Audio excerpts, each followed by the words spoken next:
और उत्तरकाशी से बड़ी खबर है। यहां पर मातली बड़ेथी में गंगोत्री हाईवे पर हादसा हुआ है। दीवार के काम में लगे हुए मजदूरों के ऊपर मिट्टी का ढेला गिर गया, जिससे एक मजदूर 200 मीटर गहरी खाई में गिर गया और मजदूर की मौत हो गई, जबकि एक अन्य मजदूर घायल हो गया। उत्तरकाशी पुलिस, एनडीआरएफ, एसडीआरएफ के जवानों ने रेस्क्यू ऑपरेशन चलाया। घायल शख्स को अस्पताल में भर्ती कराया गया है।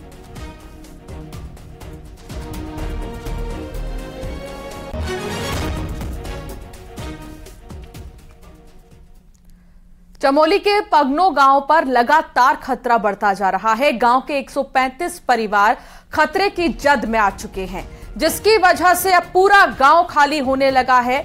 लोग अपने सामान को खुद की दूसरी जगह शिफ्ट करने लगे हैं और ऐसे में अभी तक 2 सरकारी स्कूल समेत 15 घर मलबे के नीचे दब चुके हैं। वन विभाग की एक चौकी भी मलबे में दब चुकी है। इसके साथ ही खेतों को भी नुकसान पहुंचा है। अब ग्रामीणों का कहना है कि उन्हें कोई मदद नहीं मिल रही है और आपदा राहत के नाम पर कुछ नहीं मिला है।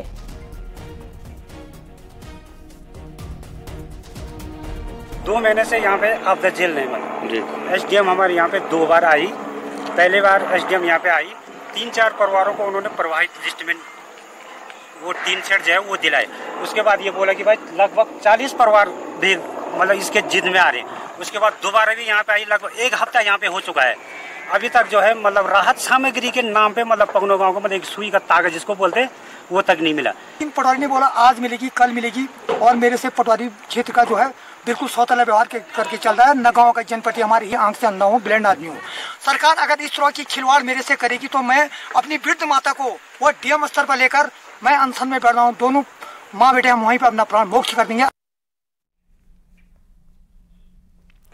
नैनीताल से अगली खबर के शनिवार को यहां पर बड़ा हादसा हुआ था। पूरी बिल्डिंग ढह गई थी, जिसके बाद अब कई घरों पर खतरा बढ़ गया है। 5 मकानों को आज खाली कराया गया। ये मकान खतरे की जद में आ गए थे। प्रशासन की टीम लगातार नजर बनाए हुए है। वहीं प्रभावितों को स्कूलों में शिफ्ट किया जा रहा है। कल नैनीताल में मकान गिरने के बाद लोग अब भी दहशत में हैं।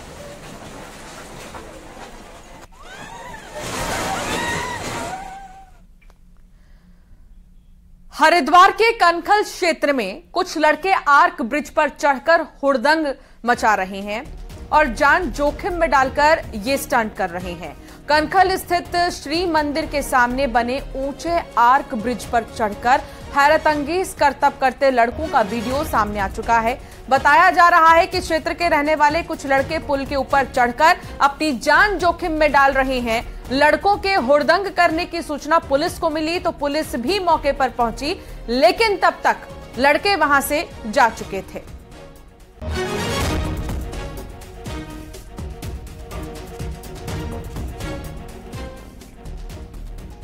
सीएम पुष्कर सिंह धामी के नेतृत्व में प्रदेश सरकार का एक डेलीगेशन आज ब्रिटेन के दौरे पर जाने वाला है। लंदन रवाना होने से पहले न्यूज 18 से खास बातचीत में सीएम धामी ने कहा कि लंदन में निवेशकों से बात की जाएगी। निवेश के क्षेत्र में उत्तराखंड एक अच्छी डेस्टिनेशन है। यहाँ पर स्टार्टअप टूरिस्ट के क्षेत्र में हमने नई नीतियां लागू की हैं। हमें उम्मीद है कि उत्तराखंड में अच्छा निवेश आएगा। लंदन में कुछ नए समूह हैं, साथ ही कई प्रवासी भारतीय भी मदद कर रहे हैं।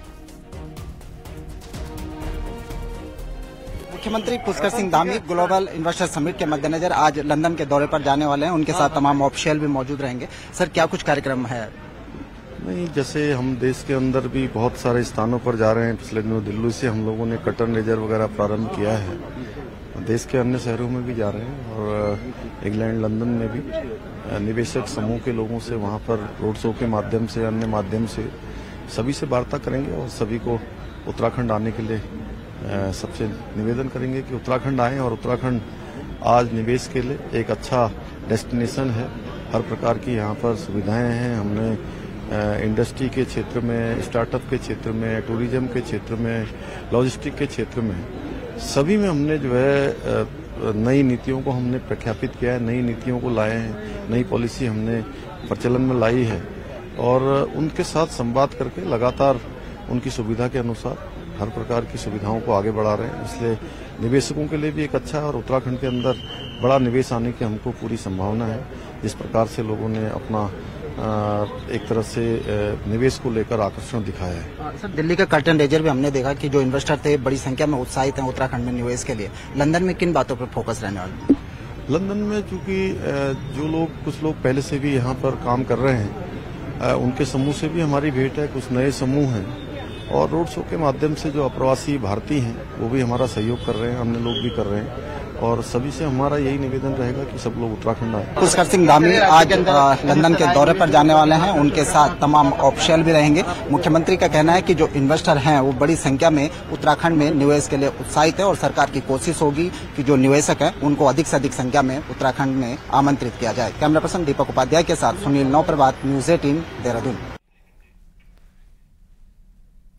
सियासी लिहाज से हरिद्वार हॉट सीट मानी जाती है। कांग्रेस को लोकसभा की इस सीट से बहुत उम्मीद है। तो विधानसभा चुनाव में हरिद्वार में खराब परफॉर्मेंस देने वाली बीजेपी के लिए नाक का सवाल है और इस बीच इसमें एक नया ट्विस्ट भी आ गया है। इंडी गठबंधन में शामिल एसपी ने भी इस सीट पर दावेदारी कर दी है। देखिए रिपोर्ट।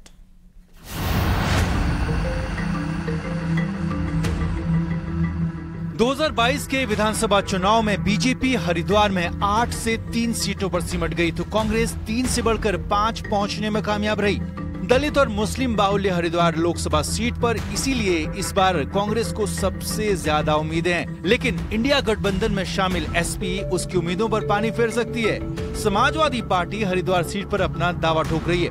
स्वाभाविक है कि यहाँ 5 लोकसभा की सीटें हैं और समाजवादी पार्टी डेफिनेटली, मैंने अपने राष्ट्रीय अध्यक्ष जी से कहा है कि 1 सीट हरिद्वार समाजवादी पार्टी लड़ेगी, क्योंकि एक बार सांसद कांग्रेस का रहा है, एक बार सांसद 2004 में समाजवादी पार्टी का रहा है। जो अलायंस का नेतृत्व है वो तय करेगा कि कौन लड़ेगा, कहाँ से कौन लड़ेगा और कांग्रेस से कौन लड़ेगा, इसको पार्टी हाईकमान तय। क्या जो सपा के साथ गठबंधन क्या वो लड़ती है तो क्या आपको नुकसान होगा इसमें? मैं एक काल्पनिक प्रश्न है, जब गठबंधन जो कुछ तय करेगा सब लोग उसका पालन करेंगे। विपक्ष में हो रही रार बीजेपी के लिए मुंह मांगी मुराद जैसी है। बीजेपी का कहना है कि हरिद्वार सीट पर वो मजबूत स्थिति में है।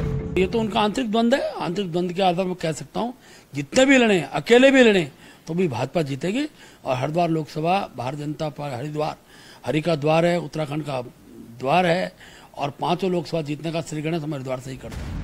हरिद्वार लोकसभा सीट उत्तराखंड की एकमात्र ऐसी सीट है जहां राज्य बनने के बाद 2004 में एसपी की साइकिल भी दौड़ने में कामयाब रही।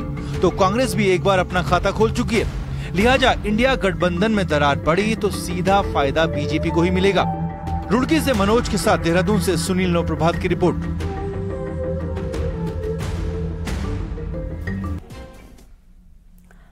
अंकिता भंडारी के मामले को लेकर राज्य में लगातार सियासत जारी है। कांग्रेस ने हाल ही में बड़ा प्रदर्शन किया था जिसमें महिला कांग्रेस अध्यक्ष ने बाल भी मुंडवाए थे, जिसके बाद बीजेपी ने कांग्रेस पर हमला किया। अब कांग्रेस के पूर्व प्रदेश अध्यक्ष गणेश गोदियाल ने पलटवार किया है। गोदियाल ने बीजेपी को सनातन और मानवता धर्म का पाठ पढ़ाने की बात कही है और साथ ही चेतावनी दी है कि अगर जल्द ही अंकिता केस में वीआईपी का नाम सामने नहीं आया तो पूरी कांग्रेस मुंडन कराकर मुख्यमंत्री को बाल भेजेगी। इस पर महेंद्र भट्ट ने कहा कि कांग्रेस के लोग बीजेपी को भगवान मानकर अपने बाल चढ़ाएं।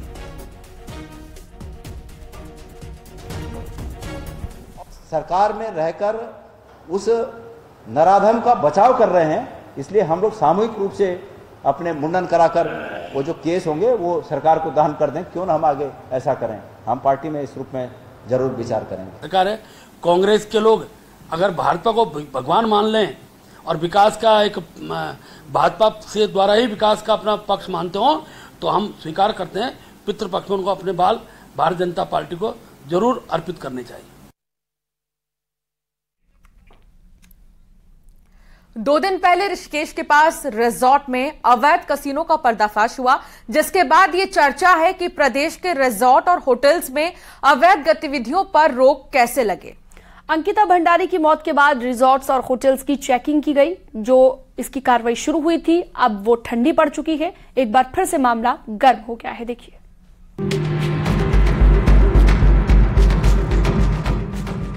इसी साल जनवरी में सहसपुर में संजीवनी रिजॉर्ट में सेक्स रैकेट और कैसीनो का पर्दाफाश हुआ और अब गुरुवार को पौड़ी में नीरज फॉरेस्ट रिजॉर्ट में कैसीनो का खुलासा। यानी साफ है कि प्रदेश में होटल, रिजॉर्ट, होम स्टे में अनैतिक काम थम नहीं रहे।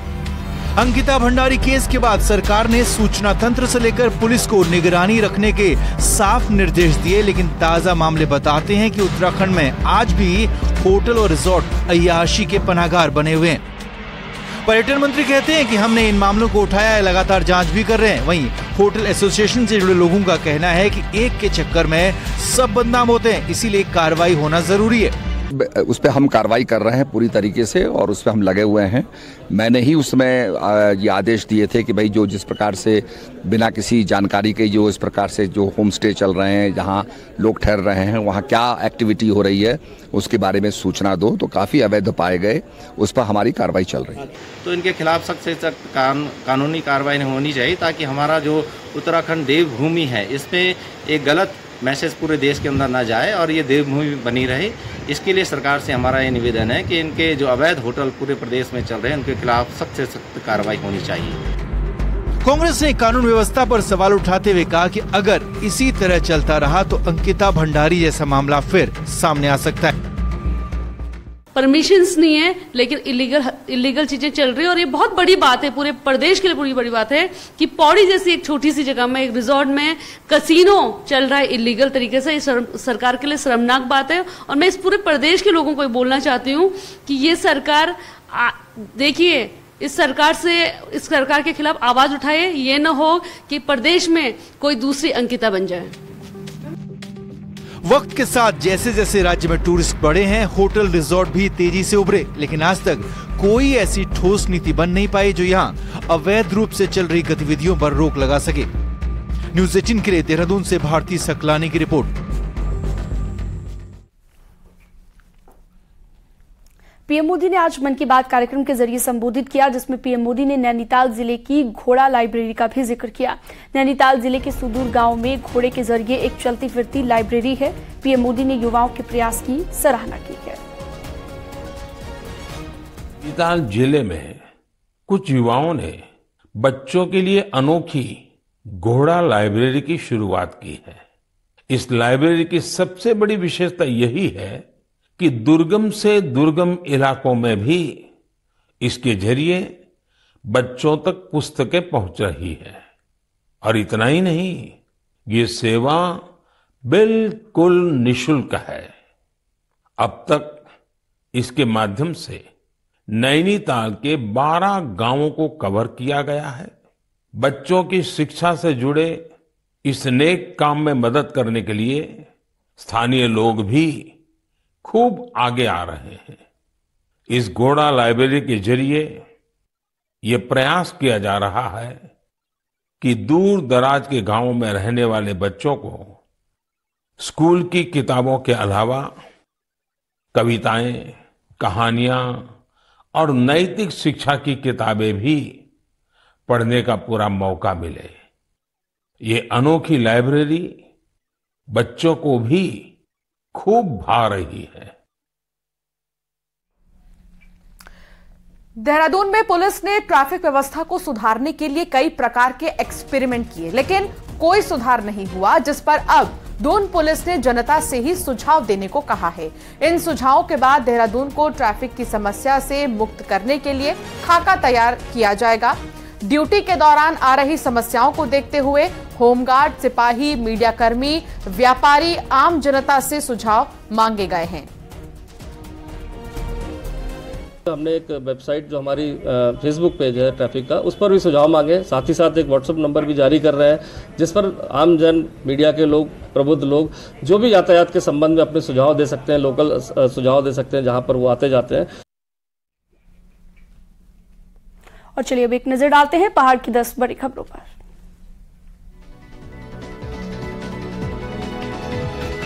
हरिद्वार पहुंचे पूर्व मुख्यमंत्री त्रिवेंद्र सिंह रावत महामंडलेश्वर रूपेंद्र प्रकाश के जन्मदिन पर शामिल हुए और उन्होंने कहा कि संतों का भरपूर आशीर्वाद मिल रहा है। अल्मोड़ा में वामपंथी पार्टियों की बैठक हुई, जिसमें सांप्रदायिक उन्माद के लिए जन अभियान जारी रखने का ऐलान किया गया।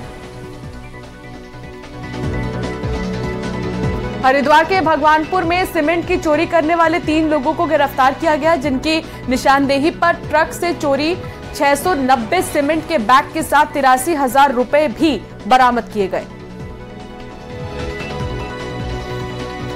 चमोली के गैरसैंण ब्लॉक से लापता 28 साल के करण पवार का 5 दिन के बाद भी सुराग नहीं लग पाया है। पुलिस सीसीटीवी और डॉग स्क्वाड की मदद से जांच में जुटी है। बागेश्वर में 17 साल के एक युवक ने फांसी लगाकर खुदकुशी की। पुलिस ने पोस्टमार्टम कर शव परिजनों को सौंप दिए। उत्तराखंड में एमबीबीएस की पढ़ाई कर रहे छात्रों को मृत शरीर नहीं मिलने से पढ़ाई में दिक्कत आ रही है। 45 के मुकाबले सिर्फ 10 शरीर अब तक मिले हैं। नैनीताल नंदा देवी महोत्सव में कानून की जानकारी भी श्रद्धालुओं को मिल रही है। राज्य विधिक सेवा प्राधिकरण मेले में पहुंचे लोगों को उनके अधिकारों और उनके लिए कानून की जानकारी दे रहा है।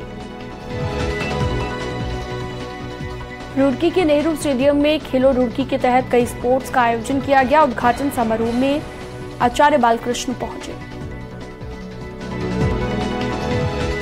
जोशीमठ में व्यापार संघ चुनाव में नयन सिंह भंडारी अध्यक्ष और सौरभ राणा महामंत्री पद पर चुने गए। हरिद्वार में मनसा देवी मंदिर रोपवे के लिए नगर निगम जल्द ही नया टेंडर निकालने जा रहा है। हाईकोर्ट के आदेश पर प्रक्रिया शुरू हो गई है।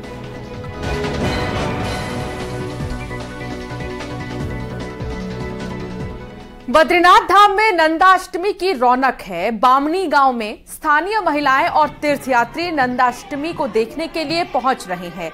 तो वहीं बद्रीनाथ धाम में 26 सितंबर को होने वाले माता मूर्ति मेले की तैयारी भी शुरू हो गई है। नंदाष्टमी मेले से पहले उच्च हिमालयी क्षेत्र से ब्रह्म कमल को तोड़कर लाया जाता है। माना जाता है कि मां नंदा ब्रह्म कमल में भंवरे के रूप में आती हैं और अपने भक्तों को दर्शन देती हैं। इसीलिए हर साल ब्रह्म कमल लेने के लिए गांव से स्थानीय लोग हिमालय क्षेत्र तक जाते हैं।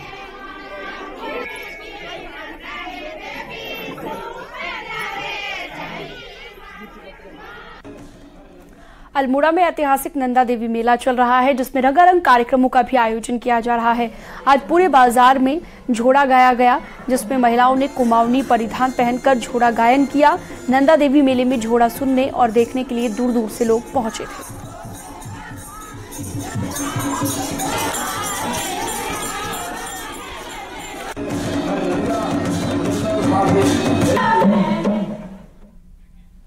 पिथौरागढ़ के मुनस्यारी को देश का नंबर 1 पर्यटन गांव घोषित किया गया है। इसके बाद ये उम्मीद भी जगने लगी है कि धरती के स्वर्ग में अब वो सभी सुविधाएं मिल सकेंगी, जिनकी उम्मीद हर एक सैलानी करता है, पर्यटन करता है और इससे पर्यटन कारोबार भी बढ़ेगा। एक रिपोर्ट आपको दिखाते हैं।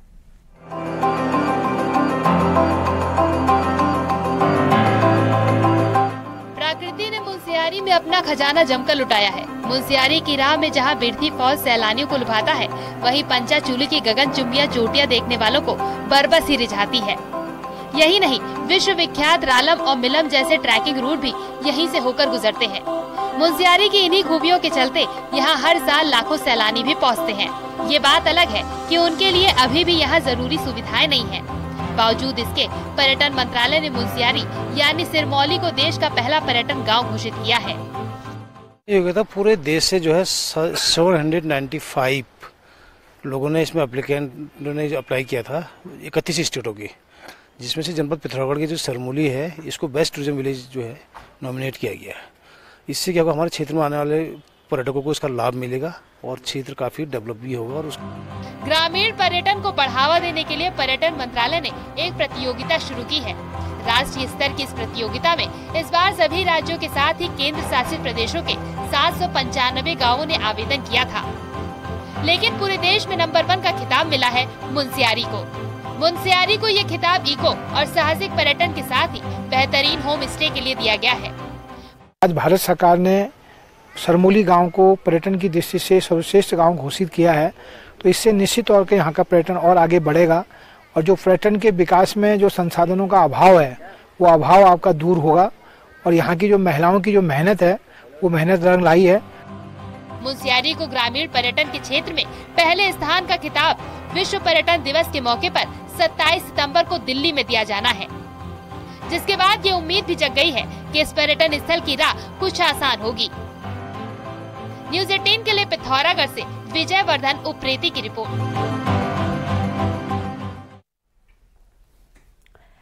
चक्राता का एक ऐसा गांव जहां पर आज भी बड़ी ही धूमधाम के साथ दुबड़ी पर्व मनाया जा रहा है। उत्तराखंड में श्री कृष्ण जन्माष्टमी के साथ दुबड़ी पर्व को भी धूमधाम से मनाया जाता है।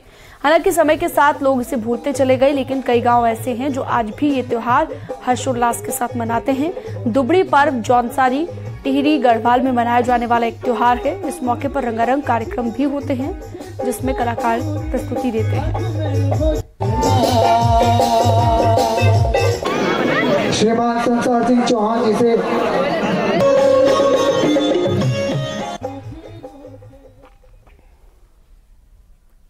विश्व प्रसिद्ध तीर्थ धाम केदारनाथ धाम में श्रद्धालुओं के पहुंचने का सिलसिला जारी है। बारिश के बाद मौसम और सुहाना हो गया है।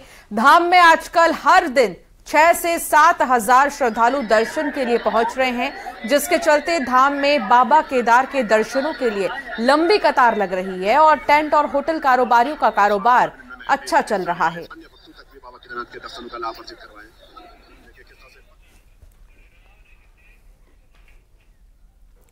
धर्मनगरी हरिद्वार में आज ब्राह्मण महाकुंभ का आयोजन किया गया और इसमें देश भर के करीब 32 ब्राह्मण संगठनों से जुड़े हजारों लोग शामिल हुए। ब्राह्मण हितों से जुड़ी 11 सूत्रीय मांगों को लेकर देश के राष्ट्रपति और प्रधानमंत्री को ज्ञापन भेजा गया। इस दौरान आयोजकों ने कहा कि देश में ब्राह्मणों को परेशान किया जा रहा है, लेकिन अब ब्राह्मण बिल्कुल भी बर्दाश्त नहीं करेंगे।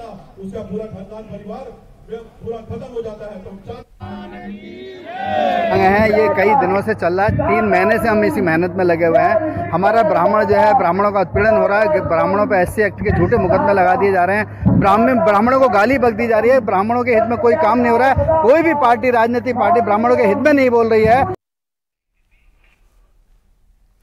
रेलवे ट्रैक पर आए दिन हाथी या दूसरे वन्य जीवों की ट्रेन से टकराकर मौत हो रही है। ऐसे में वन विभाग और रेलवे प्रशासन ने साथ मिलकर इन दुर्घटनाओं को रोकने की प्लानिंग की है। इसके तहत वन विभाग और रेलवे अधिकारियों के बीच एक मीटिंग हुई, जिसमें रेलवे प्रशासन रेल की पटरियों पर सेंसर लगाने का मन बना रहा है, जिससे वाइल्ड लाइफ के पटरी के आसपास होने की सूचना लोको पायलट को मिल सके। इसके बाद वो समय पर ब्रेक लगाकर किसी भी दुर्घटना को टाल सकें।